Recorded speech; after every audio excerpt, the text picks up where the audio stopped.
Hello students, my name is Saurabh और आज की इस वीडियो में हम क्लास 10th बायोलॉजी का एक वन शॉट वीडियो लेके आए हैं। इसमें मैं पूरे चैप्टर्स कवर करूंगा, सिर्फ एक चैप्टर को छोड़ के, कंट्रोल एंड कोऑर्डिनेशन, जिसका वीडियो मैं ऑलरेडी बना चुका हूं। तो सबसे पहले जानते हैं कि रिप्रोडक्शन क्या होता है। तो process by which an organism produces young ones, वो प्रोसेस जिससे कि ऑर्गेनिज्म क्या होता है, यंग वंस प्रोड्यूस करता है। और रिप्रोडक्शन क्यों ज़रूरी होता है कि सर्वाइवल के लिए ज़रूरी है।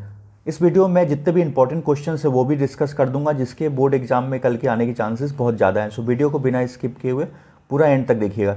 सबसे पहले जानते हैं ए सेक्सुअल रिप्रोडक्शन के बारे में। तो ए सेक्सुअल रिप्रोडक्शन क्या होता है, जिसमें सिंगल पेरेंट इन्वॉल्व होते हैं। और सेक्सुअल रिप्रोडक्शन क्या होता है, जिसमें दो पेरेंट्स इन्वॉल्व होते हैं, मेल और फीमेल।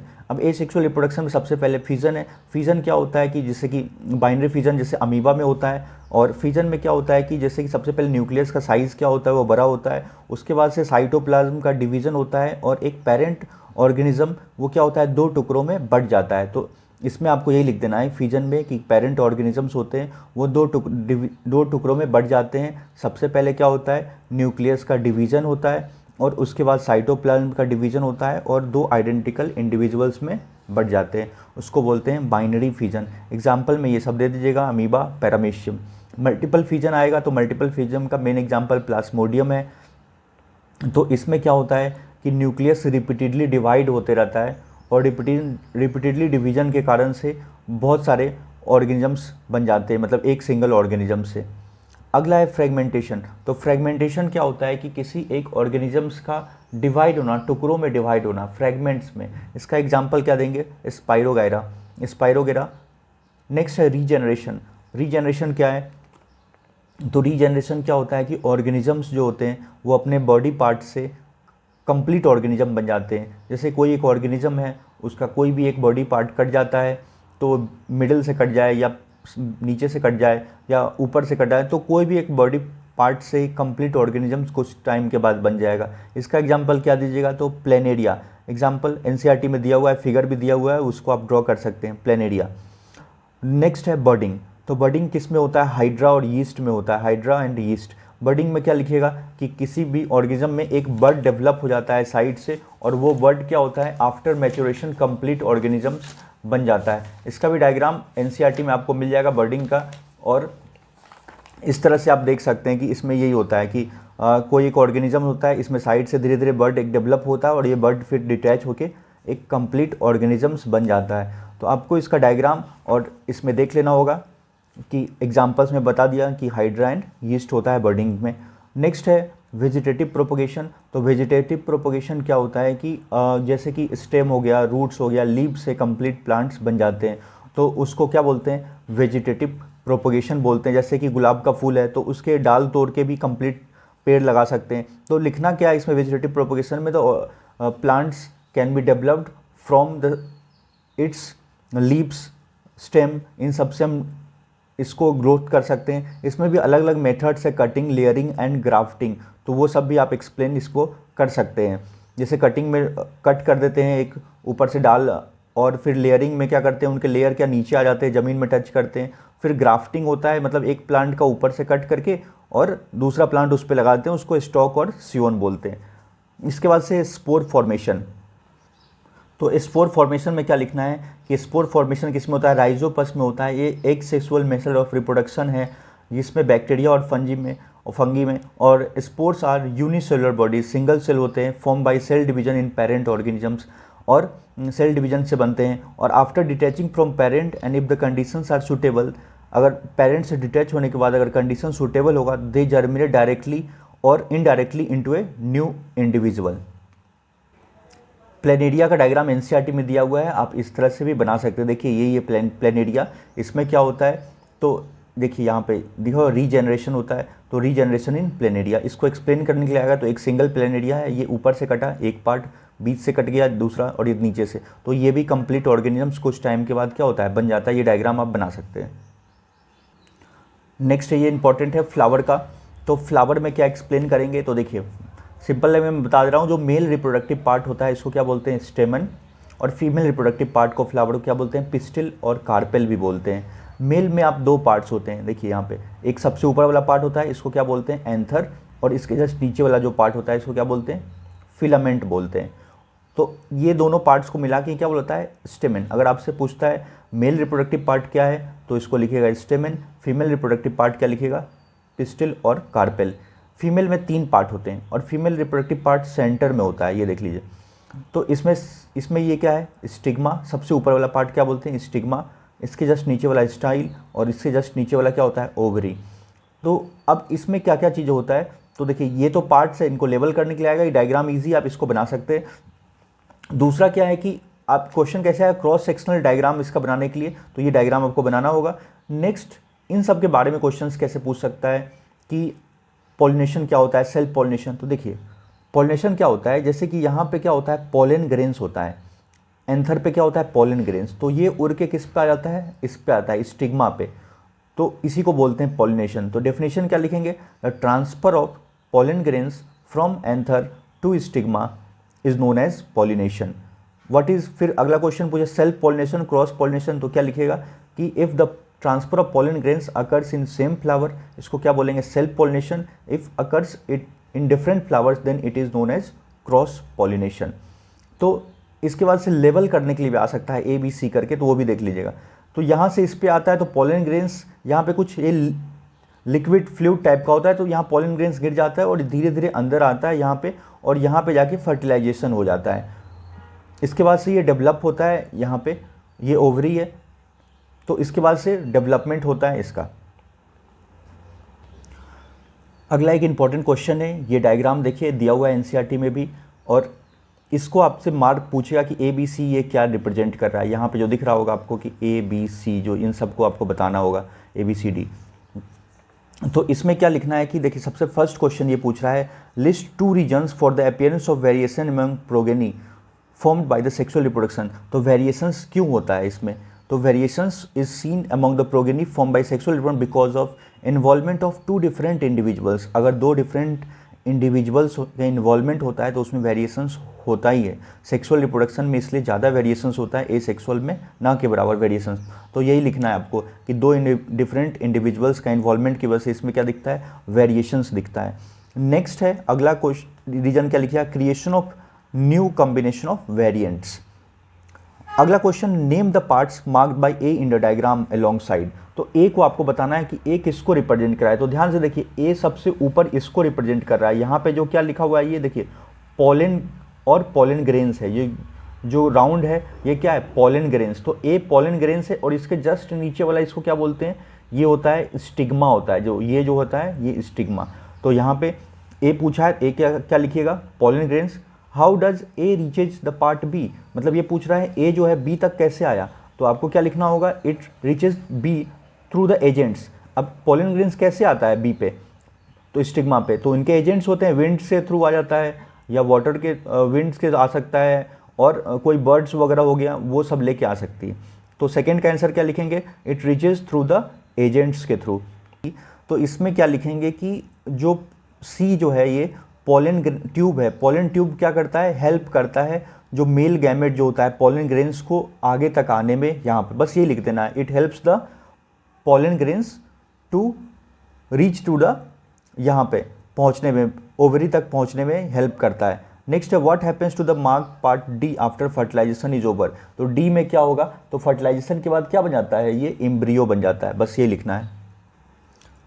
नेक्स्ट जो है इंपॉर्टेंट है आपका, draw the diagram of a human male reproductive system. और इनके पार्ट्स को भी मैं बता देता हूँ, ये क्या क्या इनके फंक्शंस होते हैं, और ये लेवल भी आ सकता है ABCD। तो आप देख लीजिएगा, सबसे पहले क्या होता है, स्क्रोटम होता है। स्क्रोटम क्या होता है, हमारे बॉडी के एब्डोमेन के बाहर होता है। स्क्रोटम का क्या, स्क्रोटम क्या होता है, एक पाउच लाइक स्ट्रक्चर होता है, और इसके अंदर में पेयर ऑफ टेस्टिस होता है, मतलब 2 टेस्टिस होता है। और टेस्टिस का काम क्या होता है, तो टेस्टिस का फंक्शन ये लिखेगा कि it produces a hormone known as testosterone. तो इसके अलावा क्या होता है कि टेस्टिस एक तो हार्मोन बनाता है, क्या बनाता है, टेस्टोस्टेरोन। और टेस्टोस्टेरोन रिस्पॉन्सिबल है मेल के सेकेंडरी सेक्सुअल कैरेक्टर्स के लिए, जैसे बॉडी, हेयर और वॉइस, तो इन सब के लिए रिस्पॉन्सिबल है टेस्टोस्टेरोन। नेक्स्ट क्या लिखना है इसमें कि टेस्टिस क्या करता है, स्पर्म फॉर्मेशन के लिए हेल्प करता है, मतलब टेस्टिस में ही यहाँ पे क्या होता है, स्पर्म बनता है। इसके बाद से जो भी स्पर्म बनता है, इस पार्ट को यहाँ पे एपिडर्मिस बोलते हैं, यहाँ पे जो अटैच होता है इससे जस्ट एपिडर्मिस से जैसे यहाँ से निकलता है जो स्पर्म, तो यहाँ की ओर आगे की ओर कैरी करता है, इसको क्या बोलते हैं, वास डिफरेंस। वास डिफरेंस एक तरह से ट्यूब टाइप है, जो कि स्पर्म यहाँ से बनेगा वो आगे की ओर जाता है।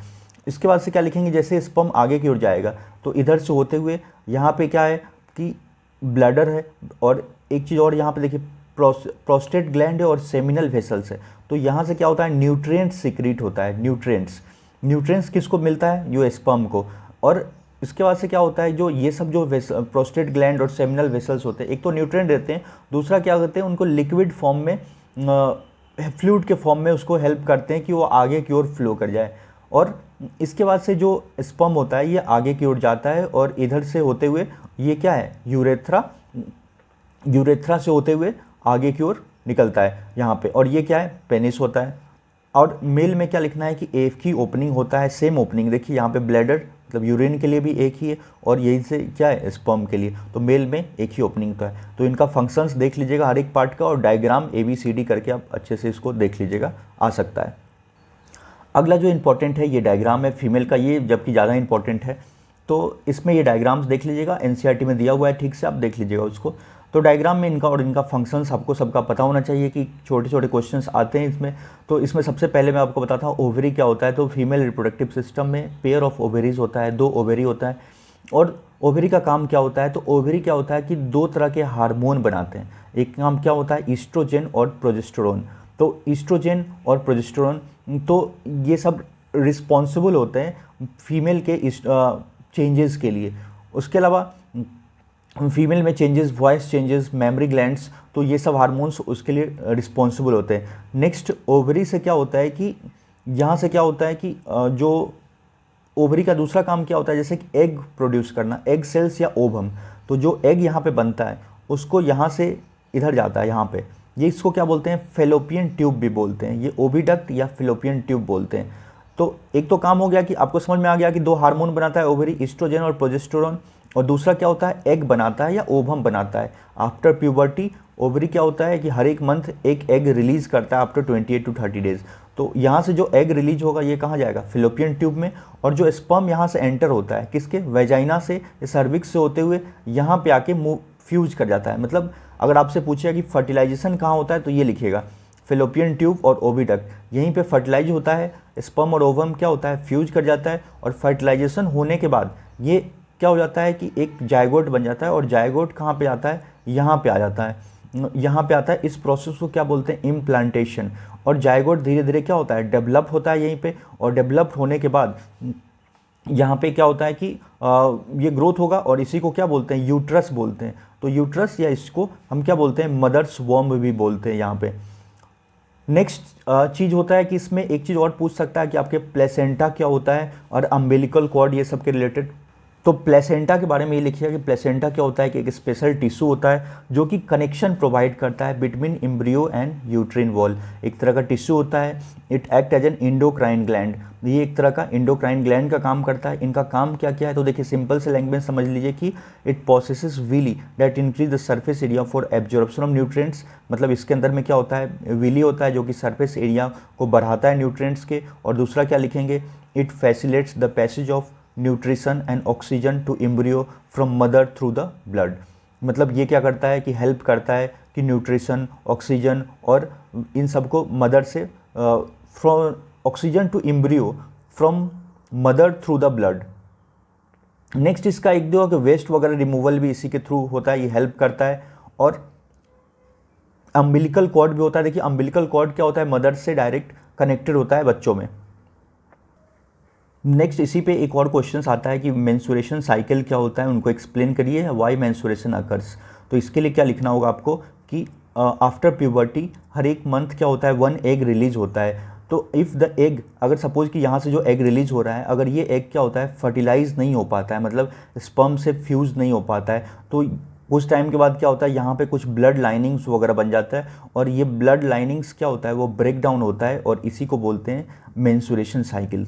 तो लिखेंगे क्या, after puberty the ovary releases egg every month, and if the egg is not fertilised then the lining of the ये क्या होगा, रिलीज होगा यहाँ से, then the lining of the, ये सब ब्रेक डाउन होगा ब्लड्स के, और यहाँ से क्या होगा, एग रिलीज होता है। और एक लास्ट इंपॉर्टेंट क्वेश्चन है, इस क्वेश्चन ऐसे आएगा, write the various contraceptive methods, या क्वेश्चन ऐसे पूछ सकता है different methods to avoid pregnancy. तो इसके लिए क्या होता है, प्रेगनेंसी को अवॉइड करने के लिए अलग अलग मेथड्स क्या होते हैं। तो सबसे सेफेस्ट इसी को बोलते हैं बैरियर मेथड और मैकेनिकल मेथड। इसमें क्या करते हैं, कॉन्डम या डायफ्राम यूज़ करते हैं। इसमें क्या होता है, कॉन्डम या डायफ्राम, कॉन्डम्स मेल के द्वारा यूज़ किया जाता है डायफ्राम। तो इसमें क्या होता है, prevent the meeting of sperms and ओवा। इस केस में क्या होता है, जो स्पर्म और ये ओवम होते हैं वो मीट नहीं कर पाते। तो आप ये लिख दीजिएगा कि barrier method, in this we use condoms and diaphragm and it prevents the meeting of sperm and ova. Second लिखना है केमिकल मेथड्स। तो केमिकल मेथड्स में क्या करते हैं कि केमिकल मेथड्स में ओरल पिल्स लेते हैं, जो मेडिसिन्स वगैरह ओरल पिल्स होता है। तो इसमें क्या होता है कि ये क्या कर देता है कि हार्मोनल बैलेंस को चेंज करता है, changes the hormonal balance of female partner so that the eggs are not released. तो ओरल पिल्स जो लेती हैं वो फीमेल्स के द्वारा, और इस केस में क्या होता है कि एग्स रिलीज़ ही नहीं हो पाता है, और एग्स रिलीज़ नहीं होगा तो फर्टिलाइजेशन नहीं होता है। तो ये लिख देना है आपको। और थर्ड जो मेथड होता है, लेकिन ये सब क्या होता है, इनका साइड इफेक्ट्स होता है इसमें, तो लिख देना है इसमें कि in this oral pills are taken by the woman so that the change the hormonal balance and the eggs are not released, and if the eggs are not released then the fertilization will not occur, but the problem is that the side effect is there for taking these oral pills। तो ये लिखना होगा। तीसरा आपको लिखना है surgical method. तो surgical method क्या होता है, इसमें सर्जरी कराते हैं, जो आपको बताया था पीछे। उस केस में क्या होता है, vas deferens in male is blocked. Male का क्या होता है, वॉस डिफरेंस को ब्लॉक कर दिया जाता है, और फीमेल में क्या होता है, फेलोपियन ट्यूब या oviduct in a females is blocked. इसको क्या बोलते हैं, ट्यूबेक्टोमी बोलते हैं, to prevent the transfer of sperms और egg and hence no fertilisation takes place. तो ये भी लिख देना है। इसमें क्या लिखिएगा, वैसेक्टोमी, मतलब वॉस डिफरेंस को अगर ब्लॉक कर देते हैं तो इसको क्या बोलते हैं, वैसेक्टोमी बोलते हैं। और fallopian tube in a females is blocked, इसको क्या बोलते हैं, ट्यूबेक्टोमी बोलते हैं। जिससे भी क्या होता है कि वो ट्रांसफ़र नहीं हो पाता है, मतलब जो मीट ही नहीं होगा, स्पर्म्स या ओवम मीट नहीं हो पाता है। अगला इंपॉर्टेंट है जो IUCD, ये लूप और कॉपर टीवी बोलते हैं। ये क्या होता है, फीमेल्स में प्लेस्ड किया जाता है in uterus to prevent pregnancy. तो आप कोई भी लिख लीजिएगा, इंपॉर्टेंट है, आ सकता है। आपका चैप्टर हेरिडिटी है, और हेरिडिटी में आपको 3 ही टॉपिक पढ़ना है पूरे चैप्टर में। पहला क्या है, Mendel's monohybrid law of inheritance, second dihybrid, and third topic जो है सेक्स डिटर्मिनेशन। तो बहुत ही छोटा टॉपिक्स है, बाकी का इवोल्यूशन वगैरह सब कटा हुआ है। तो चलिए सबसे पहले जानते हैं हेरिडिटी क्या होता है। तो सिंपल आप बोल सकते हैं, तो ट्रांसमिशन ऑफ कैरेक्टर्स, पेरेंट्स से बच्चों में जो ट्रांसफ़र होता है उसी को क्या बोलते हैं, हेरिडिटी होता है। और हेरिडिटी इन्फॉर्मेशन जो होता है वो सेक्स सेल्स और गैमेट्स में प्रेजेंट होता है। जीन्स क्या होता है, तो देखिए जीन्स क्या होता है कि जो कि कैरेक्टरिस्टिक्स ट्रांसफ़र करता है। Genes are units of heredity which transfer characteristics और traits from parents to their offspring during reproduction. Genes होता है क्या, क्रोमोजोम में अटैच होता है, और ये भी एक हेरिडिटी इन्फॉर्मेशंस को ट्रांसफ़र करने के लिए रिस्पॉन्सिबल होता है। नेक्स्ट होता है डोमिनेंट जीन। तो डोमिनेंट नाम से ही पता है, जो उस पर डोमिनेट करेगा। तो डोमिनेंट जीन्स क्या होता है कि जो कि डिसाइड करता है appearance of an organism even in the presence of alternative gene is called dominant gene। मतलब अगर एक कैपिटल टी है और दूसरा स्मॉल टी है, तो वो जो कैपिटल टी होगा वो क्या होगा, डोमिनेंट होगा। तो अल्टरनेटिव जीन भी रहेगा। अगर टॉल, सपोज के लिए कैपिटल टी किसको डिनोट कर रहा है, टॉल प्लांट को, और स्मॉल टी डिनोट कर रहा है स्मॉल प्लांट को, शॉर्ट प्लांट को, तो वो प्लांट क्या होगा, टॉल ही होगा। इसके कहने का मतलब कि अगर एक भी डोमिनेंट जीन रहेगा तब वो क्या दिखेगा, प्लांट वो डोमिनेंट ही दिखेगा, मतलब उसका ही कैरेक्टरिस्टिक्स दिखेगा। रेसेसिव जीन क्या होता है कि इसमें दोनों आइडेंटिकल जीन्स होना चाहिए, तभी जाके वो दूसरा चीज़ दिखेगा। The gene which determines the gene which decide the appearance of an organism only in presence of another identical gene, जिसको क्या बोलते हैं, रेसेसिव जीन, और इसको स्मॉल लेटर से डिनोट किया जाता है। अब इसमें सबसे पहले क्या है कि समझ गए, इसमें स्मॉल लेटर जैसे टी रहेगा, स्मॉल टी, स्मॉल डब्ल्यू, जो भी क्वेश्चंस रहेगा। तो सबसे पहला है जो मेरा Mendel's monohybrid law of inheritance. तो मेंडल्स ने एक एक्सपेरिमेंट किया था, किस चीज़ के ऊपर, पी प्लांट्स के ऊपर। तो इसमें क्या लिखेगा कि मेंडल्स ने एक एक्सपेरिमेंट किया था पी प्लांट्स के ऊपर। इन्होंने सबसे पहले क्या किया था, एक टॉल प्लांट लिया था और एक शॉर्ट प्लांट लिया था। तो इस केस में क्या हुआ था, तो इस तरह से डायग्राम आपको एनसीईआरटी में भी दिया हुआ है, आप इसको बना सकते हैं या ये भी बना सकते हैं। इसमें क्या होता है कि जो एक टॉल प्लांट्स था, एक शॉर्ट प्लांट्स था, तो टॉल प्लांट के लिए जो लिखते हैं ट्रेड्स, ये टीटी लिखते हैं, और स्मॉल प्लांट्स के लिए स्मॉल टीटी लिखते हैं। इन दोनों को जब क्रॉस कराएं आपस में, तो पहले फर्स्ट जनरेशन में मेंडल्स ने ये पाया कि जितने भी प्लांट्स आए वो सब क्या हो गए, टॉल प्लांट्स आ गया, मतलब एक भी शॉर्ट दिखाई नहीं। क्या बना, traits TT TT, capital T small T capital T, ये सब टॉल प्लांट्स, इसको बोलेंगे F1 जनरेशन। अगेन क्या किया, मेंडल्स ने इन दो प्लांट्स को ले लिया, इन दोनों को, और इनका आपस में क्रॉसिंग कराया, सेल्फ पॉलिनेशन इनका आपस में कराएंगे। तो मेंडल्स ने ये पाया कि जो 3 प्लांट्स जो हुए वो क्या हो गए, वो टॉल हो गए, और एक प्लांट क्या हो गया, वो शॉर्ट प्लांट हो गया। तो इससे पता क्या चला, देखिए कैसे लिखना क्या है, इनको कैपिटल टी दोनों कंबाइन कर दीजिएगा तो ये क्या बन जाएगा, टी टी बनेगा, capital T small T combine होगा तो ये बन गया, फिर कैपिटल टी स्मॉल टी ये बना, और स्मॉल टी कंबाइन होगा तो ये बन जाएगा। तो एक प्लांट जो हुआ डॉर्फ हो गया, छोटा हो गया, और बाकी 3 प्लांट क्या हो गया, टॉल हो गया। ये चीज़ें लिखना पड़ेगा। Mendel's cross the tall pea plants obtained in F1 generation and found that the tall plants and dwarf plants were obtained, ये सब लिख देना होगा। और इन द रेशियो क्या लिखेगा, 3:1 के रेशियो में ऑब्टेंड हुआ था। इसका मतलब 3 टॉल और 1 शॉर्ट। अब आपसे पूछेगा कि आप बताइए शॉर्ट का परसेंटेज क्या था, तो लिखेंगे 25%, टॉल प्लांट्स का परसेंटेज, इसको क्या लिखेंगे, 75%। इसमें क्वेश्चंस दूसरे तरीके से भी आता है कि क्या आएगा, कि पूछेगा T T capital T T is to small T T, ये इसका रेशियो पूछ लेगा। तो ये देखिए ये कितना है, यहाँ से यहाँ तक 2 पार्ट है ना, और ये क्या है 1, तो इसको लिखिएगा 1:2:1। तो देखिए ये क्या होता है, मोनो हाइब्रिड रेशियो, और इसको बोलते हैं फिनोटाइप रेशियो। अगर फिनोटाइप पूछेगा तो आप क्या लिखिएगा, 3:1। अगर आपसे पूछता है जीनोटाइप मतलब जीन्स किस तरह से वो दिख रहा है, जीन्स अंदर इसका इंटरनल पूछ रहा है, जीन्स क्या क्या है, तो देखिए 1:2:1 इसका रेशियो लिखिएगा। क्यों लिखिएगा, क्योंकि ये क्या, एक कंप्लीट टॉल है, दोनों टॉल है, और एक टॉल एक टॉल एक शॉर्ट। तो जीनोटाइप पूछेगा तो 1:2:1, और फिनोटाइप पूछेगा तो 3:1 लिखिएगा इसका। नेक्स्ट है मेंडल्स डाई हाइब्रिड इनहेरिटेंस। इसमें एक स्क्वायर बना होता है, पीनट स्क्वायर। तो इसमें मेंडल्स ने क्या किया था कि क्रॉसिंग किया था, किसका, राउंड येलो सीड्स को किसके साथ क्रॉस कराया था।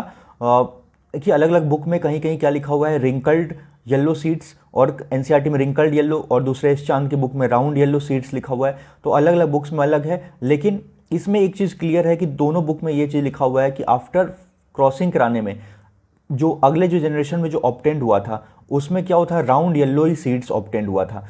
तो आपको ये लिख देना है कि Mendel's cross P plants having round yellow seeds with P plants having wrinkled green. Round yellow को रिंकल्ड ग्रीन से क्रॉस कराए थे, या आप ऐसे भी लिख सकते हैं रिंकल्ड येलो को हम राउंड ग्रीन से भी, तो एक ही बात है। जब उनको दोनों लिख सकते हैं आप, एनसीईआरटी में भी और ये भी चलेगा। तो आप बस ये लिखिएगा कि 2 तरह के मटर के दाने लिए थे, एक राउंड येलो सीड्स और दूसरा रिंकल्ड ग्रीन। तो उनमें ये पता चला राउंड येलो और रिंकल्ड ग्रीन को जब क्रॉस कराया गया तो पहले जनरेशन में जितने जो सीड्स आए वो सब क्या आ गया, सब राउंड येलो आ गया। इसका मतलब ये होता है कि जो राउंड शेप था वो क्या था, डोमिनेंट था, तभी तो वो दिखा, वो रिंकल्ड तो दिखा भी नहीं एक भी फर्स्ट जनरेशन में, और येलो भी तो कलर भी क्या थे, वो भी क्या थे, डोमिनेंट थे, तभी वो फर्स्ट जनरेशन में दिखे। तो इसमें क्या बोलेंगे कि राउंड कलर एंड रिंकल जो क्या था, डोमिनेंट था, इसलिए पहले जनरेशन में जितने भी सीड्स थे वो किस तरह के दिखे, राउंड येलो। तो ये लिख देना है, क्या लिखना होगा कि Mendel's took around yellow seeds with P plants and having a wrinkled green seeds and noted their occurrence in next generation, and he found that in first generation all the seeds were obtained is round yellow. Next क्या कीजिएगा कि इसमें लिखना होगा कि Mendel's ने फिर क्या किया कि जो फर्स्ट जनरेशन में राउंड येलो सीड्स हुए थे उनको लेके आपस में फिर क्रॉस कराएंगे। तो उसको कैसे कराएंगे, तो ये बताता हूँ। सबसे पहले आप जान लीजिए इसमें कि 2 चीज़ जान लीजिए। पहला चीज़ कि जो फिनोटाइप, इसका जो रेशियो लिखेंगे वो 9:3:3:1 होता है, ये याद कर लीजिए, 9:3:3:1 होगा। फिनोटाइप ही पूछेगा आपसे, जीनोटाइप नहीं पूछेगा इसमें, इसको डाई हाइब्रिड रेशियो ही बोलते हैं। नेक्स्ट आप ये जान लीजिए कैपिटल RR किसको रिप्रेजेंट करता है, तो डोमिनेंट जीन राउंड शेप के लिए। स्मॉल YY किसको बताता है, येलो कलर के लिए। इसमें स्मॉल RR स्मॉल YY, तो स्मॉल r क्या होता है, recessive gene for wrinkled shape के लिए, और स्मॉल YY किसके लिए होता है, ग्रीन कलर के लिए होता है। अब यहाँ से ध्यान से देखिए, क्योंकि स्क्वायर कैसे बनाएंगे वो मैं आपको समझा दे रहा हूँ। तो देखिए सबसे पहले क्या हुआ था कि पेरेंटल क्रॉस है। पेरेंटल क्रॉस में क्या लिए, plants having round yellow seeds. Round yellow seeds था तो उसका जो ये क्या था जीन्स, RRYY। RRYY क्या है, राउंड येलो सीड्स के लिए। और प्लांट्स हैविंग रिंकल्ड ग्रीन, तो इसका स्मॉल RR स्मॉल YY। तो राउंड येलो वाले का अभी क्या कराएंगे, एक R यहाँ से आया, मैं डिटेल में बता दे रहा हूँ, एक R यहाँ से आया और एक Y यहाँ पे आया, तो ये क्या हो जाएगा R कैपिटल Y। यहाँ से जो आएगा एक R और यहाँ से आ गया तो ये भी क्या आ गया RY। दूसरे वाले में क्या बन सकता है कि स्मॉल r, ये स्मॉल y और ये भी स्मॉल r और स्मॉल y। तो ये तो अभी क्रॉसिंग नहीं कराएं, ये बस ये बन गया यहाँ पे आपस में। अब क्या कर रहे हैं कि ये RY जो आया था एक R, ये इसको नीचे लिख लेना है और इसको इससे क्रॉस करा के लिखेंगे, मतलब इन दोनों को क्रॉस कराएंगे। तो देखिए ये वाला और ये वाला क्या बन जाएगा, एक R, एक स्मॉल r इधर से आ गया, एक कैपिटल Y और एक कैपिटल Y, तो RRYY। फिर क्या करना है आपको, इसको ले लेना है, यहाँ लिख देना है, फिर एक इधर से आ जाएगा, इसके साथ कंबाइन करेगा तो वो भी क्या बनेगा RRYY। फिर ये वाला इसके साथ कंबाइन करेगा और फिर ये वाला क्या होगा इसके साथ, मतलब कि हर एक के साथ कंबाइन करा देंगे तो RRYY। तो सब केस में क्या होगा कि RRYY बन रहा है। तो राउंड येलो सीड्स आ गया। तो राउंड येलो सीड्स किस में आ गया, ये मेरा F1 जनरेशन में चारों जो सीड्स आए वो क्या आ गए, राउंड येलो। इसके बाद से क्या करना है कि F1 जनरेशन में जो ये सीड्स आए उनको आपस में भी क्रॉस कराएंगे। तो देखिए RRYY तो आया था F1 में, यहाँ भी क्या आया था RRYY, capital Y small y। Next है तो इनमें से पहले आपस में क्या क्या बन सकता है, तो ये R एक Y, तो क्या बन गया R कैपिटल Y, फिर एक R और एक स्मॉल y आ गया। फिर क्या करेंगे, एक स्मॉल r और एक कैपिटल Y ये वाला आ गया, फिर एक स्मॉल r और एक स्मॉल y, तो ये बन गया capital RY, capital R small y है ये, और ये स्मॉल r और ये क्या है कैपिटल Y और स्मॉल r स्मॉल y, इतने बन गया।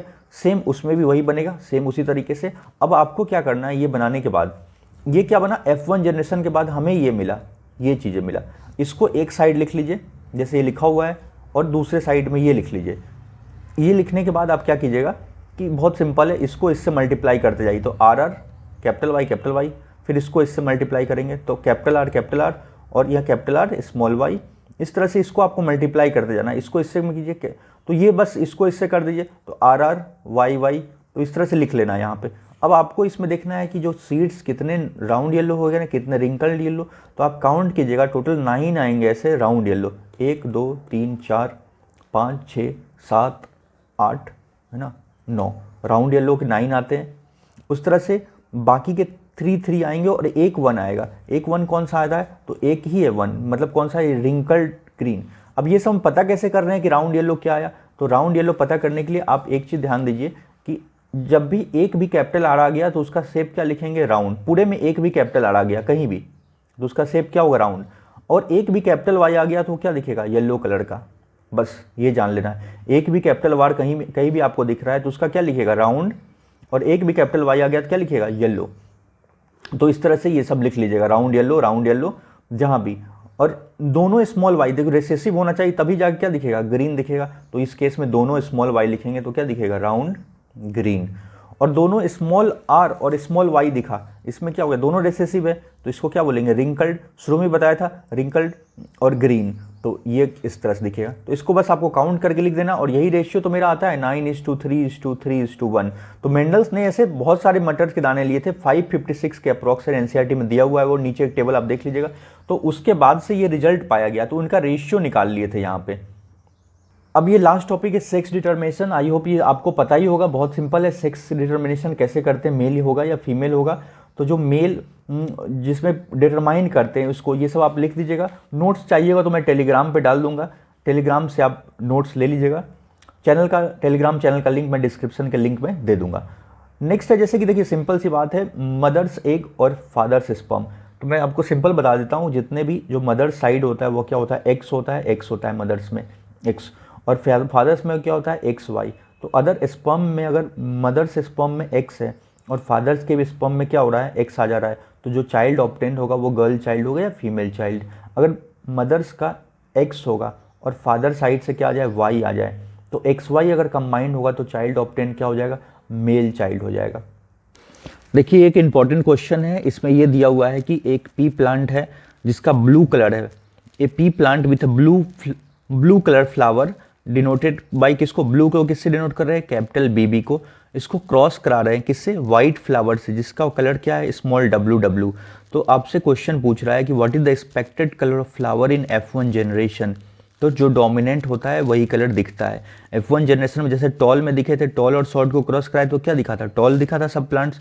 तो इस केस में डोमिनेंट क्या है, यहाँ पे BB है, तो BB क्या है, डोमिनेंट है। तो इस तरह से बनाएंगे जैसे टॉल शॉर्ट का बनाए थे, सेम वही है। इसमें आपको कुछ नहीं करना है, यहाँ पे BB है ब्लू, और एक ले लीजिएगा यहाँ WW, ये वाइट के लिए। इनका जब आपस में क्रॉस कराते थे तो क्या होता था, मेरा जो चारों ऑब्टेन हुआ था वो यही हुआ था ना कि BB फिर BW BW BW, तो ऑल ब्लू कलर्स हुए थे F1 जनरेशन में। तो यही लिख देना होगा। तो पहला का आंसर क्या हो जाएगा, ब्लू कलर्स, क्योंकि जो डोमिनेंट होगा वही दिखेगा। Second, what will the percentage of plants bearing white flower in F2। तो वाइट फ्लावर का कितना हो जाएगा, तो एक ही है, तो इसका क्या लिख देंगे, मतलब कि आपको बताया था ना कि रेशियो क्या आता था F2 जनरेशन में, 3:1। तो वाइट के तो एक ही आएंगे, 3 तो ब्लू आ जाएंगे, तो रेशियो क्या हो जाएगा, 25%। तो सेकेंड का आंसर 25। अब इसमें यह पूछा है स्टेट BB BW का, तो BB कितने आ रहे थे सेकेंड जनरेशन में, एक ही आता था, और ये बीच वाला क्या आया था, 2 आया था। तो इसी को क्या लिखेंगे, 1:2 का, जो आपको पहले भी बताया था 1:2। हमारा लाइफ प्रोसेस है, इसमें सबसे ज़्यादा मार्क्स का ये चैप्टर है। आई थिंक कि 9 मार्क्स का ये चैप्टर आ रहा है। तो इसमें आपको सबसे जो पहले पढ़ना है वो न्यूट्रिशन के बारे में पढ़ना है। तो न्यूट्रिशन क्या होता है, तो न्यूट्रिशन ये होता है कि कोई भी जो हम फूड लेते हैं उसी को एनर्जी के लिए, उसी को क्या बोलते हैं, न्यूट्रिशन। तो आप सिंपल ये बोल सकते हो, the process of taking in food to obtain energy is known as nutrition. अब 2 तरह के मेनली न्यूट्रिशन होते हैं, ऑटोट्रॉपिक और हेटरोट्रॉपिक। ऑटोट्रॉपिक क्या होते हैं, जो ग्रीन प्लांट्स होते हैं, जो अपना खाना खुद बनाते हैं, उसको क्या बोलते हैं, ऑटोट्रॉपिक न्यूट्रिशन। हेटरोट्रॉपिक न्यूट्रिशन क्या होता है, जिसमें क्या होता है कि 3 पार्ट्स में रखा गया है। तो पहले हेटरोट्रॉपिक न्यूट्रिशन जानते हैं क्या होता है, कि इसमें जो प्लांट्स या एनिमल्स होते हैं वो दूसरों पे डिपेंडेंट होते हैं अपने फूड के लिए। The mode of nutrition in which the organism depends on another organism for their food is known as heterotrophic nutrition. और ऑटोट्रॉपिक में द ग्रीन प्लांट्स और the mode of nutrition in which the plants makes their own food या organisms make their own food is known as autotrophic nutrition. अब heterotrophic nutrition के भी 3 parts हैं, saprophytic, holozoic और parasitic. Saprophytic क्या होता है, सिंपल समझ लीजिए आप कि सैप्रोफाइटिक ये होता है कि डेड और डिकेइंग ऑर्गेनिजम्स पे जो फीड करते हैं उस तरह के, to obtain their energy. The organisms feed on dead and decaying organisms to obtain their energy. जो एनिमल्स डेड या डिके करने लगते हैं उससे एनर्जी मिलता है, उसमें सैप्रोफाइटिक होता है। होलोजोइक ये होता है कि जो ह्यूमन बींग्स भी इसके एग्जाम्पल, होलोजोइक जो कंप्लीट फूड को खा जाते हैं, जैसे ग्रीन प्लांट्स को खा जाते हैं, जैसे जिराफ वगैरह हो गया, ये सब होलोजोइक होता है। ह्यूमन बींग्स भी इसी में आते हैं, सॉलिड पार्टिकल्स को कंप्लीट इंगल्फ कर जाते हैं, इसी को बोलते हैं होलोजोइक। अगला है पैरासाइटिक। तो पैरासाइटिक क्या होता है, पैरासाइट्स पहले क्या होते हैं, जैसे कि जो अपना खाना खुद नहीं बनाते हैं, दूसरे पे डिपेंडेंट होते हैं खाने के लिए। जैसे कोई दूसरा ऑर्गेनिजम्स है, उसके ऊपर बैठ जाएंगे और उससे एनर्जी अपना ऑब्टेन करेंगे। जैसे कि पैरासाइट, जैसे कि मच्छर हो गया, और ये सब चीज़ क्या है, दूसरे से ही जैसे कि खून वगैरह, मतलब कि ब्लड दूसरे की बॉडी पे बैठ के पीते हैं। तो इस तरह से ये सब बोल सकते हो कि पैरासाइटिक क्या होते हैं, जो भी चीज़, जो जानवर जो दूसरे पे डिपेंडेंट होते हैं उसी को पैरासाइटिक बोलते हैं। प्लांट्स भी होते हैं, जो एक प्लांट होता है जो दूसरे के ऊपर मतलब लपेट के आगे की ओर बढ़ जाते हैं, उसको अमरबेल बोलते हैं, या कसकटा प्लांट्स होते हैं। तो उसमें भी क्या होता है, पैरासाइटिक।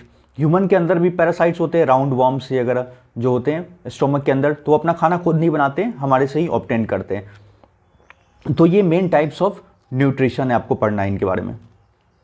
देखिए क्वेश्चन इस तरह से पूछा जा सकता है, describe the process of digestion of food in human beings, या इस तरह से ये डायग्राम बनाने के लिए बोल देगा, आप एलिमेंट्री कैनाल, स्मॉल इंटेस्टाइन, ये सब का डायग्राम बना के इनको बताइए। तो इनके मेनली ज़्यादातर चांसेस है कि फंक्शंस ही पूछे आपसे, या इनसे एमसीक्यू बहुत ज़्यादा पूछ जाएगा, किसका फंक्शन क्या होता है, बाइल जूस का क्या होता है। तो ये सब मैं अभी बता देता हूँ आपको। सबसे पहले क्या होता है, सिंपल समझ लीजिए कि जो सबसे पहले यहाँ पे जैसे फूड है, तो माउथ में जो फूड लेते हैं, जो हम खाना हाथ से लेके हैंड टू माउथ खाते हैं, उस प्रोसेस को क्या बोलते हैं, इंजेशन बोलते हैं। इंजेशन मतलब process of taking in food from hand to mouth. तो उस प्रोसेस को क्या बोले, इंजेशन। यहाँ से खाना खाएं, इसके बाद जैसे ही खाना खाते हैं तो हमारे माउथ में सेलेब्री ग्लैंड होता है। ये सेलेब्री ग्लैंड क्या सिक्रीट करता है, सलाइवा सिक्रीट करता है। सलाइवा क्या करता है, फूड को मतलब सलाइवा सिक्रीट करता है। और इस केस में क्या होता है, जैसे कि सलाइवा के साथ जो फूड मिक्स होके वो ईजिली क्या हो जाता है, अंदर की ओर आ सकता है, मतलब लिक्विड फॉर्म में। और दूसरा क्या होता है कि जो सलाइवरी अमाइलेज होता है यहाँ पे सिक्रीट होता है, तो वो फूड को ब्रेक डाउन करने का भी काम करता है। मतलब डाइजेशन आप बोल सकते हैं कि माउथ से ही स्टार्ट होता है। डाइजेशन का मतलब ही होता है फूड को स्मॉल पार्ट्स में ब्रेक डाउन करना। तो ये समझ में आ गया। सबसे पहले फूड लेंगे हैंड टू माउथ, और यहाँ पे सलाइवा सेलेब्री ग्लैंड क्या सिक्रीट करेगा, सलाइवा, ये लिखना होगा। और सेलेब्री अमाइलेज जो कि एक एंजाइम से वो ब्रेक डाउन करता है स्टार्च को। इसके अलावा फूड क्या होता है, आगे की ओर आता है फूड पाइप के थ्रू।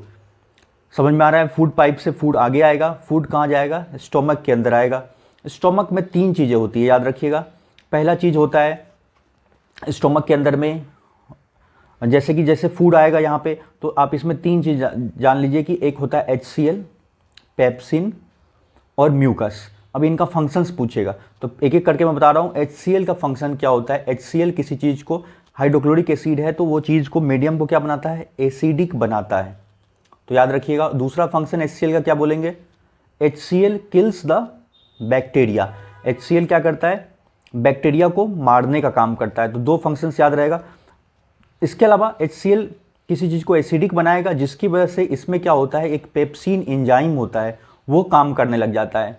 तो मतलब कि पेप्सिन एंजाइम को एक्टिवेट करता है। और पेप्सिन बोलते हैं प्रोटीन डाइजेस्टिंग एंजाइम होता है, प्रोटीन को तोड़ने का काम करता है यहाँ पे। तो समझ में आ गया, पेप्सिन क्या करेगा, पी से पेप्सिन, पी से प्रोटीन डाइजेस्टिंग एंजाइम। तीसरा चीज़ क्या होता है स्टोमक में, बताया था म्यूकस। तो म्यूकस क्या होता है कि स्टोमक के लाइनिंग को प्रोटेक्ट करता है, इनर लाइनिंग ऑफ स्टोमक को प्रोटेक्ट करने का काम करता है। मतलब कि एसिड है, हाइड्रोक्लोरिक एसिड, तो उससे ये लाइनिंग्स डैमेज हो सकता है, तो उसको प्रोटेक्ट करने के लिए म्यूकस बना होता है, इनर लाइनिंग को प्रोटेक्ट करता है। इसके बाद जो फूड होता है यहाँ से मूव कहाँ कर जाता है, स्मॉल इंटेस्टाइन में। स्मॉल इंटेस्टाइन ये है, तो ये सब पार्ट्स आपको इतना जानना नहीं है, इनके और भी पार्ट्स होते हैं, ड्यूडेनम, जेंजिनम, एलियम वगैरह होते हैं, तो उतना आपको जानना नहीं है। बस सिंपल आप समझ लीजिए, क्योंकि एनसीईआरटी में भी ये सब एक्सप्लेन नहीं किया, ड्यूडेनम, जेंजिनम, एलियम वगैरह। तो आपको बस इसमें स्मॉल इंटेस्टाइन में जानना है कि स्मॉल इंटेस्टाइन क्या होता है। एक साइट होता है complete digestion of protein, carbohydrate, fat. मतलब कंप्लीट डाइजेशन कहाँ हो जाता है, स्मॉल इंटेस्टाइन में। अब स्मॉल इंटेस्टाइन के अंदर में क्या लिखेंगे कि स्मॉल इंटेस्टाइन में जैसे लीवर रहता है, जैसे ये लीवर है, तो लीवर से भी सिक्रेशंस आता है स्मॉल इंटेस्टाइन में।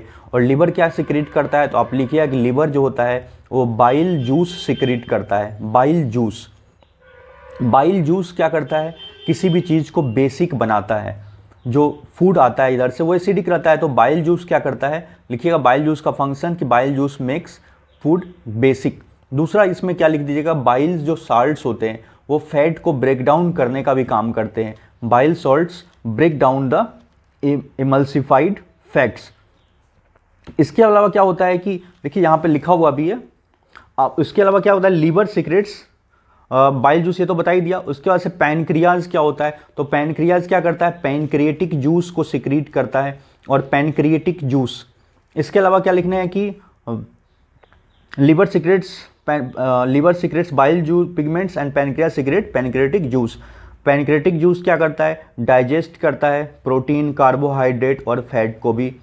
और डाइजेस्टिव एंजाइम्स जैसे कि amylase, maltose and invertase for digestion of carbohydrate. Trypsin किसको करता है, प्रोटीन को। और लिपेज किसको करता है, फैट को।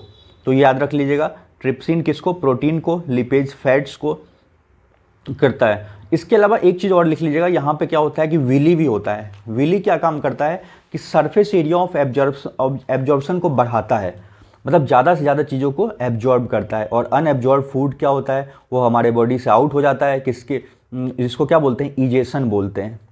तो ये पूरा आपको लिख देना होगा डायग्राम, और इसके फिगर्स याद कर लीजिएगा। नेक्स्ट है, ये हालांकि पहले ही था, अमीबा, आपके एनसीईआरटी में मिल जाएगा डायग्राम इसका।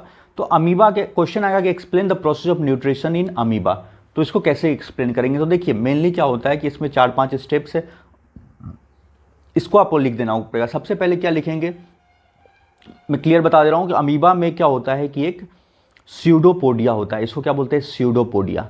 ये फिंगर लाइक जो दो निकला हुआ है इस तरह से, तो कोई भी फूड पार्टिकल ऐसे आता है यहाँ पे तो ये बंद कर लेता है ये, तो इसको मतलब फूड पार्टिकल जैसे आएगा तो ये बंद हो जाएगा और फूड अंदर की ओर आ जाता है। तो पहला प्रोसेस वही है जो ह्यूमन बीइंग में जैसे बताया था, इंजेशन। इंजेशन में जब भी कि फिंगर लाइक प्रोजेक्शंस होता है जिसको क्या बोलते हैं, स्यूडोपोडिया बोलते हैं, और ये बंद हो जाता है तो अमीबा क्या करता है, फूड को इंगल्फ कर लेता है और एक टेम्प्रोरी स्टोमक बनाता है जिसको क्या बोलते हैं, फूड वैक्यूल बोलते हैं। तो आपको ये लिख देना होगा कि amoeba ingest the food with the help of finger like projections called pseudopodia, और जब फूड पार्टिकल्स अप्रीजिज अमीबा तो ये क्या होता है, क्लोज हो जाता है। अब अगले बार में लिखना है आपको कि ये फूड वैक्यूल बन जाता है, इसको क्या बोलते हैं, टेम्प्रोरी स्टोमक, ये बंद हो गया यहाँ पे। अब इसके बाद से आपको क्या लिखना है, डाइजेशन होता है। सेकेंड स्टेप में इंजेशन के बाद आप डाइजेशन लिखिएगा, ये जरूरी नहीं बनाने का, इंजेशन के बाद डाइजेशन लिख देंगे। डाइजेशन में क्या होता है कि फूड का ब्रेकडाउन होता है, फूड को तोड़ा जाता है टुकड़ों टुकड़ों, ब्रेकडाउन करता है। तो फूड को ब्रेकडाउन कौन करता है, तो इंजाइम्स। तो इंजाइम्स कहाँ से आता है, तो बहुत सारे इंजाइम्स होते हैं साइटोप्लाज्म के अंदर में, साइटोप्लाज्म से एब्जॉर्ब होते हैं, वो कहाँ एंटर कर जाते हैं, फूड वैक्यूल के अंदर में, और ब्रेक डाउन कर देते हैं जो फूड पार्टिकल्स को सिंपल मॉलिक्यूल्स के फॉर्म में। तो क्या लिखिएगा सेकेंड स्टेप में कि डाइजेशन में जो various enzymes from the cytoplasm enter into the food vacuole and which helps to break down the food particles. तो ये क्लियर हो गया, डाइजेशन में फूड का ब्रेक डाउन होता है। तीसरा स्टेप आपके लिए लिखिएगा एब्जॉर्प्शन। तो एब्जॉर्प्शन में क्या लिखते हैं कि जैसे जो फूड पार्टिकल्स ब्रेक डाउन हो जाता है तो वो क्या होता है, फिर एब्जॉर्ब होता है। किस प्रोसेस से, क्या लिखेंगे, डिफ्यूजन के प्रोसेस से, क्योंकि फूड से हमें क्या चाहिए, एनर्जी चाहिए ना, तो उससे क्या मिलेगा, ये धीरे धीरे एब्जॉर्ब हो जाएगा। उस प्रोसेस को क्या लिखेंगे, इसको क्या लिखेंगे, एब्जॉर्प्शन, और इसमें क्या लिखेंगे, simple soluble food is absorb by the cytoplasm. वापस से इसमें पूरे बॉडी में, इसमें साइटोप्लाज्म में ये फूड क्या होता है, एब्जॉर्ब हो जाता है। इसी चीज़ को लिख देना होगा।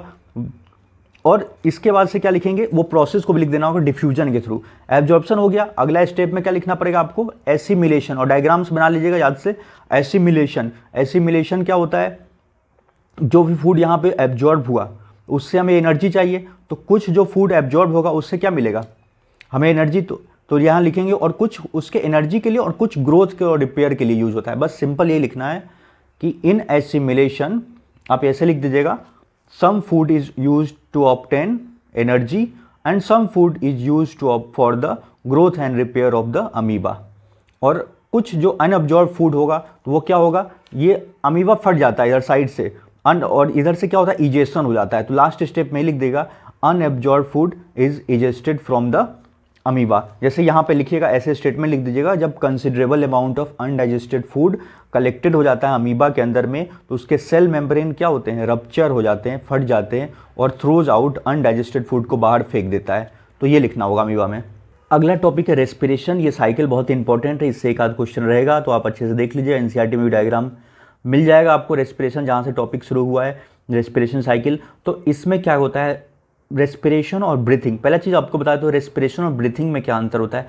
ब्रीथिंग बस हम ऑक्सीजन लेते हैं और फिर कार्बन डाइऑक्साइड छोड़ते हैं, और रेस्पिरेशन के अंदर में होता है जो ऑक्सीजन हम ले रहे हैं, इनहेल कर रहे हैं, वो यूज होता है फूड को ब्रेक डाउन करने में, और फूड से हमें क्या मिलेगा, एनर्जी मिलेगा। तो ये रेस्पिरेशन साइकिल बताना होगा आपको। तो सबसे पहले क्या लिखिएगा आप रेस्पिरेशन में कि 6 कार्बन के मॉलिक्यूल, क्योंकि ग्लूकोज में क्या होता है, C6H12O6, तो इस फॉर्मूला में ग्लूकोज का जो फॉर्मूला होता है उसमें क्या लिखिएगा, 6 कार्बन मॉलिक्यूल टूट जाते हैं, किसमें, 3 कार्बन मॉलिक्यूल में, जिसको क्या बोलते हैं, पाइरूवेट बोलते हैं। ग्लूकोज ब्रेक डाउन इनटू ए 3 कार्बन मॉलिक्यूल, जिसको क्या बोलेंगे, पाइरूवेट बोलेंगे। और इसमें आप क्या लिख दीजिएगा कि देखिए, in cytoplasm pyruvate plus 3 carbon molecule plus energy. तो आप लिखिएगा कि पहले ग्लूकोज टूटा इन the presence of cytoplasm, in the presence of in 3 carbon molecule, और उसमें एनर्जी। अब क्या होता है, इसमें 3 चीज़ें होती है। पहला चीज़ आपको ये देखना होगा कि एब्सेंस ऑफ ऑक्सीजन, अगर ऑक्सीजन की कमी है और उसके प्रेजेंस में रेस्पिरेशन होता है, तो उस तरह के रेस्पिरेशन को बोलते हैं एनएरोबिक रेस्पिरेशन। एनएरोबिक याद कर लीजिए, एनएरोबिक रेस्पिरेशन बिना ऑक्सीजन के। और ऑक्सीजन ही नहीं रहेगा तो इसमें एनर्जी भी क्या मिलेगा, कम मिलेगा, क्योंकि फूड का ब्रेकडाउन ही नहीं हो पाएगा ठीक से। तो फूड का ब्रेकडाउन नहीं होता है एब्सेंस ऑफ ऑक्सीजन में, तो इस केस में एनर्जी क्या मिलता है, कम मिलता है। अब आपसे क्या क्वेश्चन आएगा कि एब्सेंस ऑफ ऑक्सीजन किसके प्रेजेंस में होता है, इन द प्रेजेंस ऑफ लिखिएगा east, in the presence of yeast, और पूछेगा कि एंड के एंड प्रोडक्ट्स क्या क्या होते हैं in the absence of oxygen, तो लिखिएगा इथेनॉल। इथेनॉल क्या होता है? अल्कोहल होता है, C2H5OH, alcohol plus carbon dioxide plus energy. तो ये याद कर लीजिएगा कि इन द कहाँ पे होता है absence of, in the presence of yeast, और इनके एंड प्रोडक्ट्स ये होते हैं।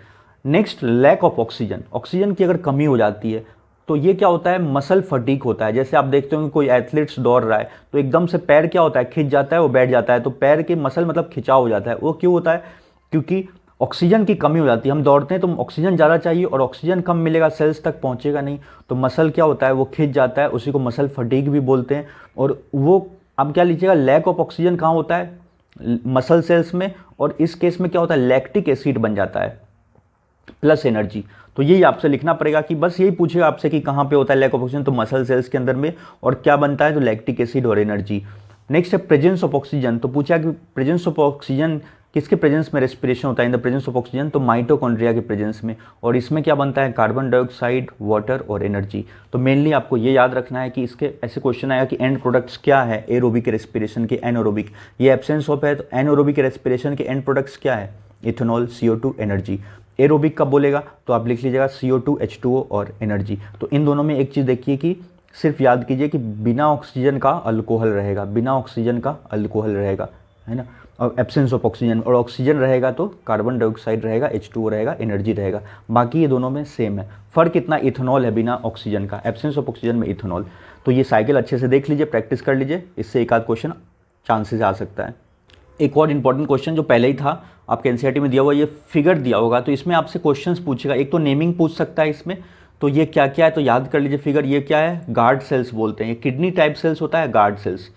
अब पूछा गार्ड सेल्स का फंक्शन क्या होता है, तो ये स्टोमेटल पोर्स होते हैं, जो पत्ते के ऊपर पोर्स होते हैं, जो होल्स होते हैं, उसको खोलने या बंद होने का काम करता है। कौन करता है बंद? Guard cells. तो guard cells helps in opening and closing of the stomatal pores, ये फंक्शंस लिख दीजिएगा।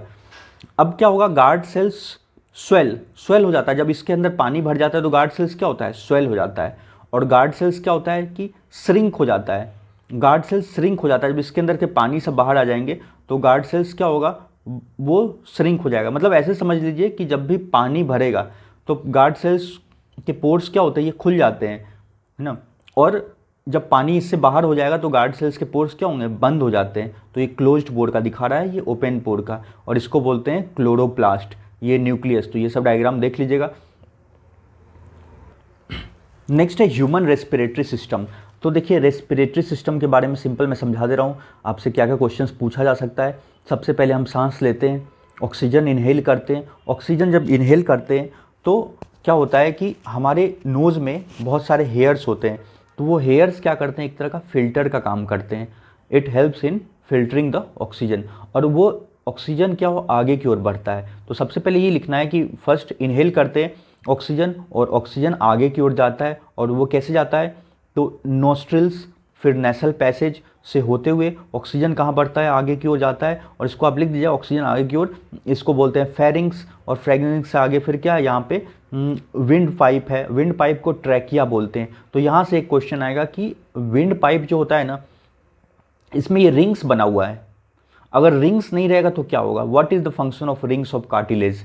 तो एनसीईआरटी में लिखा हुआ है लास्ट, मतलब कि जो रेस्पिरेशन जहाँ शुरू हुआ है उसके सेकंड लास्ट लाइन में लिखा हुआ है, आप देख लीजिएगा रिंग्स ऑफ कार्टिलेज का काम क्या होता है।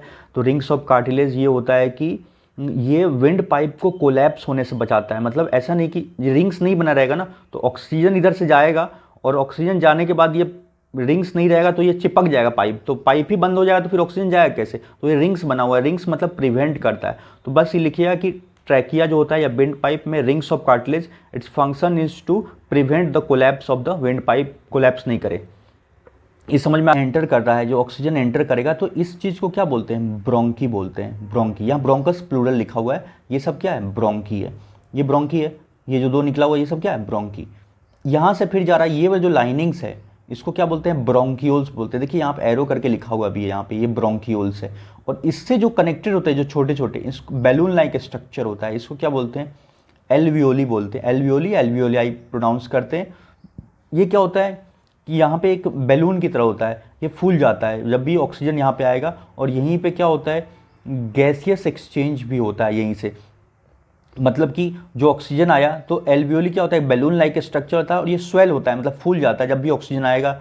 और यहाँ से जो ऑक्सीजन किस में मिक्स हो जाता है, ब्लड में जाके मिक्स हो जाता है। और ये ऑक्सीजन जो मिक्स होता है ब्लड में, तो ये फिर क्या होता है, धीरे धीरे हमारे पूरे सेल्स, बॉडी ऑर्गेन्स में ऑक्सीजन चला जाता है। उसके बाद ऑक्सीजन धीरे धीरे क्या होता है, यूज हो जाता है, मतलब पूरे बॉडी में। और यूज होने के बाद धीरे धीरे ऑक्सीजन जब यूज हो जाएगा तो क्या बचेगा, धीरे धीरे वहाँ पे कार्बन डाइऑक्साइड बचेगा। और कार्बन डाइऑक्साइड फिर इसी प्रोसेस से एल्वियोली में आता है, यहाँ से फिर है ना ब्रोंक्यूल्स में जाता है, फिर ब्रोंकी से फिर वापस चला जाता है। इसमें एक दो चीज़ और बताना था, इस चीज़ को बोलते हैं डायफ्राम बोलते हैं। जब भी आप सांस इनहेल कीजिएगा, ऑक्सीजन इनहेल कीजिए, तो ये फ्लैट हो जाता है, ये नीचे आ जाता है। ठीक है, ये लिख देना होगा, ये डायफ्राम ये नीचे आता है। जब भी आप ऑक्सीजन अब इनहेल कीजिए तो देखिए ये नीचे आ जाएगा आपका डायफ्राम, है ना, फ्लैट बन जाएगा स्टमक। तो इसके बाद से एक चीज़ और है कि हमारे ब्लड के अंदर में एक रेस्पिरेटरी पिगमेंट होता है, जिसको क्या बोलते हैं, हीमोग्लोबिन बोलते हैं। अगर हीमोग्लोबिन नहीं रहेगा तो 3 साल लग जाएगा आपके ऑक्सीजन को सर से लेके पाँव तक जाने में। एनसीईआरटी में ही लिखा हुआ है, आप देख लीजिएगा, उसमें एक बॉक्स दिया हुआ है, उसमें लिखा हुआ है कि अगर if haemoglobin is not present then it takes 3 years to reach the oxygen from head to पाँव तक आने में, घुटने तक आने में। तो हीमोग्लोबिन एक रेस्पिरेटरी पिगमेंट्स होता है जो मदद करता है रेड की ऑक्सीजन को इधर उधर पहुंचाने का। तो यही है, इसको आप एक्सप्लेन कर दीजिएगा, डायग्राम इसका देख लीजिएगा। जो से लाइव प्रोसेस, तो इसमें जो सबसे पहले क्या है, नेक्स्ट ह्यूमन हार्ट के बारे में पढ़ना है। तो देखिए ह्यूमन हार्ट क्या होता है, एक फिस्ट की तरह होता है, एक मुट्ठी की तरह, मतलब इतना फिस्ट की तरह होगा। Human heart is just like a fist, मतलब हाथ की तरह होता है। और ह्यूमन हार्ट जो होता है वो 4 चैम्बर में बने होते हैं, 4 चैम्बर। और आपसे एक क्वेश्चन आएगा, dividing wall of the heart. तो डिवाइडिंग वॉल क्या बोलते हैं, हार्ट का सेप्टम होता है, जो हार्ट को जो डिवाइड करता है उसको क्या बोलते हैं, सेप्टम बोलते हैं। इसके अलावा इसमें से क्वेश्चन आएगा कि इसके एक्सप्लेन करने के लिए कि ब्लड सर्कुलेशन किस तरह से होता है, ब्लड का फ्लो किस तरह से होता है। तो इसका मैं इजी डायग्राम से यहाँ पे एक्सप्लेन कर दे रहा हूँ। सबसे पहले क्या होता है, देखिए ये डायग्राम खोज रहा था, बाकी उसमें अच्छा से दिया हुआ है, एनसीईआरटी में देख लीजिएगा। इसको डिवाइडिंग वॉल को क्या बोलते हैं, सेप्टम बोलते हैं, जो बीचों बीच डिवाइड करता है। ये 4 चैम्बर बने होते हैं हार्ट के, ये लेफ्ट एट्रियम, लेफ्ट वेंट्रिकल, ये राइट एट्रियम, राइट वेंट्रिकल होता है। तो इस केस में क्या होता है कि सबसे पहले आप ऐसे समझ लीजिए, जो पल्मोनरी वेन होता है, पल्मोनरी वेन वो अच्छा खून लाता है, ऑक्सीजनेटेड ब्लड। कहाँ से लाता है ऑक्सीजनेटेड ब्लड, तो लंग्स से लेके आता है। और कहाँ देता है, यहाँ पे लेफ्ट एट्रियम में। लेफ्ट एट्रियम में जो अच्छे खून होते हैं वो फिर लेफ्ट एट्रियम से कहाँ जाता है, लेफ्ट वेंट्रिकल में। ये जो आगे की ओर बढ़ेगा लेफ्ट वेंट्रिकल में, मतलब ये लेफ्ट वेंट्रिकल है, ठीक नीचे वाला पार्ट। और यहाँ पे क्या वल्व लगा होता है, वल्व का काम क्या होता है, जो बैकवर्ड फ्लो को प्रोटेक्ट करता है कि ब्लड वापस इसमें ना चला जाए। समझ में आ गया, pulmonary vein carry oxygenated blood from lungs to the left atrium. और लेफ्ट एट्रियम से कहाँ जाएगा, लेफ्ट वेंट्रिकल में। और लेफ्ट वेंट्रिकल से फिर क्या होता है, मेन आर्टरी एरोटा, वो कहाँ पहुँचा देता है, पूरे बॉडी ऑर्गेन्स में भेज देता है। और पूरे बॉडी ऑर्गेन्स में, है ना, जैसे ये दिख रहा है डायग्राम, इस तरह से एरोटा जो होता है पूरे बॉडी में भेज देता है खून को। और पूरे बॉडी ऑर्गेन्स में जैसे जैसे ब्लड यूज हो जाएगा तो वहाँ पे CO2 बचेगा ज़्यादा। तो CO2 बचेगा तो उसको फिर CO2 को फिर क्या होता है कि जो वेना केवा होता है वो क्या करता है कि वेना केवा उस ब्लड को, डीऑक्सीजनेटेड ब्लड को कहाँ पहुँचा देता है, राइट एट्रियम में। और राइट एट्रियम से खून कहाँ जाता है, राइट वेंट्रिकल में। राइट वेंट्रिकल से फिर क्या होता है, पल्मोनरी आर्टरी, ये जो आर्टरी गया हुआ है याद रहेगा कि थर्ड, इसके बाद वेना केवा जो होता है, वेना केवा जो डीऑक्सीजनेटेड ब्लड को कहाँ पहुँचाता है, राइट एट्रियम, राइट एट्रियम से राइट वेंट्रिकल, राइट वेंट्रिकल से जो डीऑक्सीजनेटेड ब्लड, क्योंकि खराब खून हो गया यहाँ पे, तो उसको पल्मोनरी आर्टरी ले जाता है वापस से लंग्स में। और लंग्स से फिर प्यूरिफाई होके वापस से इस तरह से ये चलते रहता है प्रोसेस। और इसको और क्लियर समझ में आपको आ जाएगा इस डायग्राम से। देखिए ये लंग्स है, लंग्स है, यहाँ से पल्मोनरी वेन जो होता है वो अच्छा खून ले जा रहा है, ऑक्सीजनेटेड ब्लड को, 1 नंबर दिख दिया हूँ यहाँ पे। और इसके बाद से कहाँ जाएगा, लेफ्ट एट्रियम में खून जाएगा, लेफ्ट एट्रियम, लेफ्ट एट्रियम से लेफ्ट वेंट्रिकल, लेफ्ट वेंट्रिकल से फिर मेन आर्टरी या एरोटा बोलते हैं, इसको ऑक्सीजनेटेड ब्लड को ले जाता है कहाँ तक, बॉडी ऑर्गेन्स में। 4 नंबर में कौन सा बताया था, डीऑक्सीजनेटेड ब्लड को कौन ले जाता है, वेना केवा ले जाता है। वेना केवा कहाँ ले जाएगा इसको, राइट एट्रियम में, राइट एट्रियम से फिर राइट वेंट्रिकल में जाता है। और इसमें क्वेश्चन फिर पल्मोनरी आर्टरी डीऑक्सीजनेटेड ब्लड को वापस लंग्स में भेज देता है। तो इस तरह का प्रोसेस इसमें चलते रहता है। और ह्यूमन के जो हार्ट में ब्लड क्या होता है, 2 बार फ्लो होता है, तो इसलिए इसको क्या बोलते हैं, डबल सर्कुलेशन बोलते हैं। एक बार ब्लड यहाँ आया, फिर यहाँ से वापस से इधर गया, वापस से यहाँ पे हार्ट में आ गया। तो इसको बोलते हैं एक साइकिल में डबल सर्कुलेशन भी बोलते हैं। एक दो तरह का सर्कुलेशन होता है, एक सिस्टमिक सर्कुलेशन और एक पल्मोनरी सर्कुलेशन होता है। ट्रांसपोर्टेशन तो जाइलम और फ्लोएम होते हैं। जाइलम वाटर और मिनरल्स को रूट से कैरी करते हैं और फ्लोएम का काम होता है खाना पहुंचाने का। लिप्स पे जो खाना बनता है उसको इधर उधर पहुंचाते हैं। और जाइलम क्या करता है, एक ही डायरेक्शन में जाता है, नीचे से ऊपर की ओर ले जाएगा, लेकिन ये मल्टी डायरेक्शनल होता है। फ्लोएम क्या होता है, मल्टी डायरेक्शंस होता है। फिर इनके अलग अलग जो पार्ट्स होते हैं और it is carried by xylem and xylem vessels, transport xylem और takes place in sieve tubes. तो इतना डिटेल में आपको नहीं लिखना, मेन ये इसके फंक्शंस जान लेना है कि क्या क्या होता है। नेक्स्ट एक्सक्रीटरी सिस्टम में क्या होता है कि जो किडनी होता है उसमें फिल्ट्रेशन यूनिट्स होते हैं, जिसको क्या बोलते हैं, नेफ्रॉन्स बोलते हैं। मतलब छन्नी की तरह का यहाँ पे बहुत सारा लगाता है नेफ्रॉन्स, तो ब्लड को छानने का काम करता है। तो जो ब्लड आता है वो सब फिल्टर हो जाता है यहाँ पे किडनी से, और किडनी से जब फिल्टर होके और हमारे बॉडी में जाता है। और इसके अलावा जो वेस्ट वगैरह जो भी होता है, यूरिन वगैरह, इसके थ्रू यूरेटर से आगे की ओर बढ़ता है और ये यूरिनरी ब्लैडर में कलेक्ट हो जाता है। और जब भी अर्ज होता है तो यूरेथ्रा के थ्रू यूरिन क्या होता है, बाहर आ जाता है। इसके डायग्राम्स देख लीजिएगा। और इसके अलावा जिसके किडनी जो फेलियर हो जाते हैं तो उनको डायलिसिस पे रखते हैं, उसको हीमोडायलिसिस भी बोलते हैं। तो आप वो भी देख लीजिएगा। हीमोडायलिसिस क्या होता है, ब्लड को आर्टिफिशियली हम फिल्टर करते हैं और फिर फिल्टर करके और वापस से बॉडी में चढ़ाते हैं। नेक्स्ट, जैसे कि हमारे ब्लड में क्या होता है, बॉडी में ब्लड प्रेशर का जो नॉर्मल प्रेशर का रेंज क्या होता है, तो 80 to 120 याद रखिएगा। जिसमें सिस्टोलिक होता है 120 मिलीमीटर और डायस्टोलिक प्रेशर 80 mm होता है, Hg मरकरी का। और इंस्ट्रूमेंट जो ब्लड प्रेशर नापने मेजर करने के लिए उसको बोलते हैं स्पीगोमैनोमीटर। तो ये भी याद कर लीजिएगा। आई होप आपको ये वीडियो समझ में आया होगा। अगर आपको कुछ और नोट्स वगैरह चाहिए तो मेरे टेलीग्राम चैनल को ज्वाइन कर लीजिए। मैं डिस्क्रिप्शन में टेलीग्राम का लिंक दे दूंगा और ये सब भेज दूंगा उस पर। इसके बाद मैं सोशल का भी सीरीज़ शुरू करूंगा साइंस के बाद। सो आपको ये वीडियो कैसा लगा नीचे हमें कमेंट्स में ज़रूर लिख के बताएं। So thank you for watching.